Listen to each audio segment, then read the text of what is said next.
O desenvolvimento de carros elétricos totalmente novos está firmemente à frente e no centro dos planos futuros de quase todos os grandes fabricantes, com a maioria dos fabricantes lançando ofensivas de produtos elétricos na próxima década. Quer saber mais? Vamos lá! Roda a vinheta!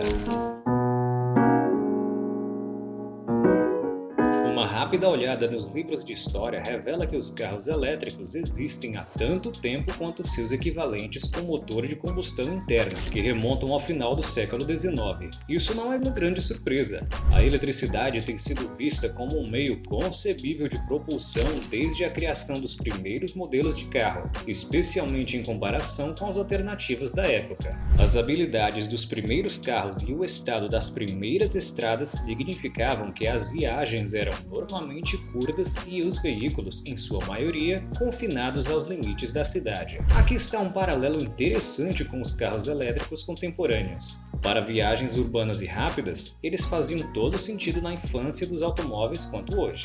Os veículos movidos a vapor da época podiam levar até 1 hora para se preparar e aquecer para uma viagem, enquanto os primeiros carros com motor de combustão eram sujos, não confiáveis e difíceis de ligar e operar. Em comparação, os carros elétricos eram vistos como opções convenientes e fáceis de usar e sem marchas. O motor elétrico é frequentemente creditado ao engenheiro húngaro Anius Jedlik, enquanto o físico francês Gaston Plane inventou baterias de chumbo ácido recarregáveis comerciais em 1859. Mas foi apenas um homem da Inglaterra, Thomas Parker, que conseguiu combinar os dois em uma carruagem para criar o primeiro carro elétrico, construído em Londres em 1884. Para realmente ter uma noção do impacto inicial do carro elétrico, no entanto, é melhor olhar para os Estados Unidos. Nos anos em torno da virada do século XX, são frequentemente descritos como era a era de ouro do automobilismo elétrico, devido à forte presença de veículos elétricos nas ruas das cidades dos Estados Unidos. Em 1897, os primeiros usuários comerciais de carruagens elétricas foram os motoristas de táxi da cidade de Nova York. A frota da cidade eventualmente cresceu para mais de 60 táxis elétricos. Alguns historiadores estimam que cerca de 1/3 dos carros nas ruas americanas nos anos de 1900 eram elétricos, enquanto algumas fontes afirmam que eles superaram os carros de combustão entre 1899 e 1900. Esses carros eram apenas para moradores da cidade. No entanto, essa popularidade inicial foi construída mais nas deficiências dos carros de combustão do que nas habilidades e acessibilidade dos carros elétricos. Vários fatores contribuíram para um declínio rápido. Os preços do petróleo em queda e as técnicas de produção em massa lançadas pela Ford com o modelo T em 1908 fizeram com que os carros com motor a combustão logo se tornassem mais baratos e mais fáceis de usar graças aos avanços com motores elétricos. O crescimento da malha rodoviária também significou uma demanda crescente por carros mais rápidos com alcances mais longos e tempos de abastecimento mais rápidos. Isso levou os carros elétricos quase ao esquecimento da população, o que durou grande parte do século XX, à medida que os veículos a gasolina a preços acessíveis revolucionaram a maneira como nos locomovemos. Enquanto isso, os fabricantes de automóveis deram as costas à tecnologia do motor elétrico. Um leve renascimento foi desencadeado durante a crise do petróleo nos anos 70 e o carro elétrico fez uma participação especial em 1971, no qual o veículo elétrico lunar foi o primeiro carro dirigido na Lua, com um alcance de quase 92 km.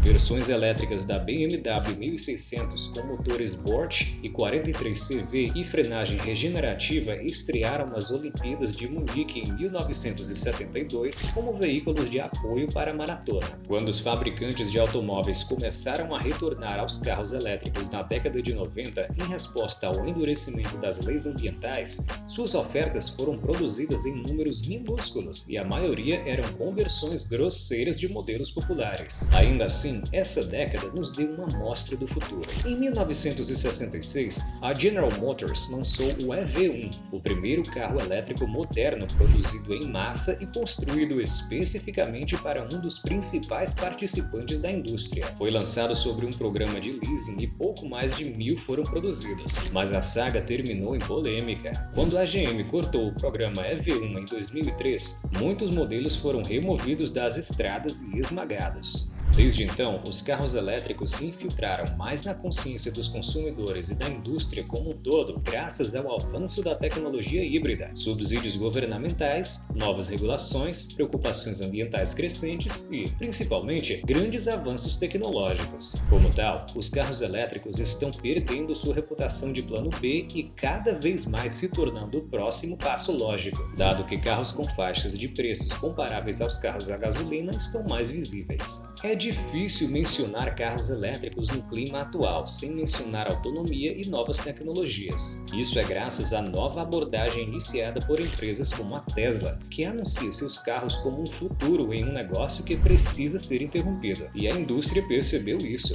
Já no próximo ano, começaremos a ver novos veículos elétricos, especialmente projetados de grandes nomes como o Jaguar e o I-Pace, e o Audi como o e-tron SUV, por exemplo. Muitos fabricantes até revelaram novas submarcas exclusivamente elétricas. A Mercedes, por exemplo, promete lançar 10 carros elétricos sob o seu novo banner EQ, e a Volkswagen planeja uma família de carros elétricos com o emblema ID em uma nova plataforma elétrica MEB. A Porsche está preparando uma série de carros elétricos de alto desempenho e a Volvo tem um grande plano de eletrificação. Não há dúvida de que a indústria pode responder e fornecer aos motoristas carros elétricos viáveis e desejáveis nos próximos anos, dada a escala do investimento. Mas não são apenas os carros que precisam ser revolucionados. O mesmo acontece com a infraestrutura das estradas, você não concorda? E que tal deixar a sua opinião aqui embaixo, se tiver gostado do vídeo, é claro. E não se esqueça de dar aquele joinha e se inscrever no canal também. Te vejo na próxima!